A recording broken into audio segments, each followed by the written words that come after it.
അച്ഛനെ കുറിച്ച് എന്താ പറയാൻ ഒരുങ്ങിയത്? രമേ, രമ, സത്യം പറയാലോ, നിന്റെ അച്ഛനെ കാണുന്നത് മൂർഖൻ പാമ്പിനെ കാണുന്നത് ഒരുപോലെയാ. എന്തെങ്കിലും ഒരു ദിവസം അങ്ങനെ തന്നെ കൊത്തും.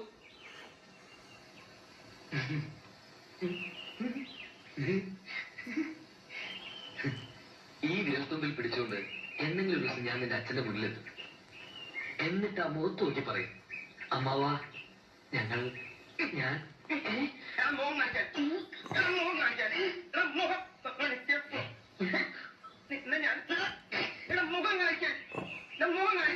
മുഖം മാത്രം ഒന്ന് കണ്ടാൽ മതി. കാണിച്ചിട്ട് പോണോണ്ട് നിനക്ക്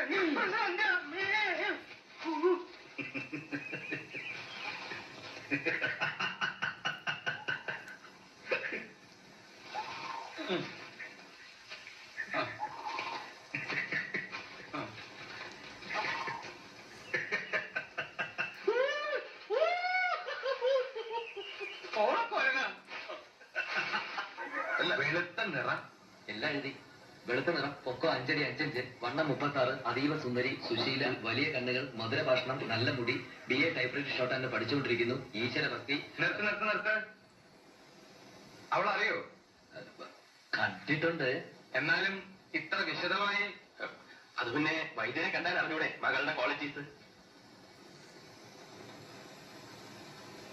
ഫോട്ടോ കൊണ്ടുവന്നിട്ടുണ്ടോ? എന്തേലും ഉണ്ടാ? അല്ല, ഫോട്ടോ ഞങ്ങളല്ലേ വേണം. എന്നാലേ അഡ്രസ് എഴുതി അത്തരത്തിലുള്ള പുരുഷനെ അല്ലെ ഫയൽ സൂക്ഷിക്കാനാണ് ഇതിലല്ല. ഒറ്റ കാര്യം ശ്രദ്ധിക്കണം, ഡോക്ടേഴ്സ് ഓൺലി. നമസ്കാരം മലയാളി. നമ്മുടെ പോളിസിയുടെ കാര്യം ആലോചിക്കാന്ന് പറഞ്ഞിട്ട് എന്തായി? അത് ആലോചിക്കാൻ പറ്റിയില്ല. കല്യാണാലോചന എന്നൊരു മിത്രം ആലോചിക്കാൻ. എടാ ഒന്ന് പറയണ നിന്റെ മോലാളെടുത്ത്.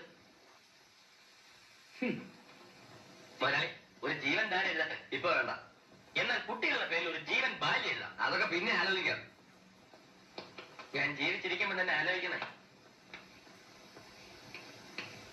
ബുധനാഴ്ചത്തെ ജീവന്റെ കാര്യം ചോദിച്ചു. നല്ലൊരു കച്ചവടം നടന്ന് മൂപ്പരുടെ കണ്ണു തെളിയാതെ ഞാൻ ഒന്ന് ചോദിച്ചാൽ അങ്ങേരുടെ വായിലിരിക്കുന്ന മുഴുവൻ ഞാനത് കേൾക്കേണ്ടി വരും. ശവം കളഞ്ഞിട്ട് വാടേ, വേറെ പണി നോക്കാം. എന്നാ സ്പെയർ പണി വല്ലോണ്ടി താ, ഞാൻ വരാം.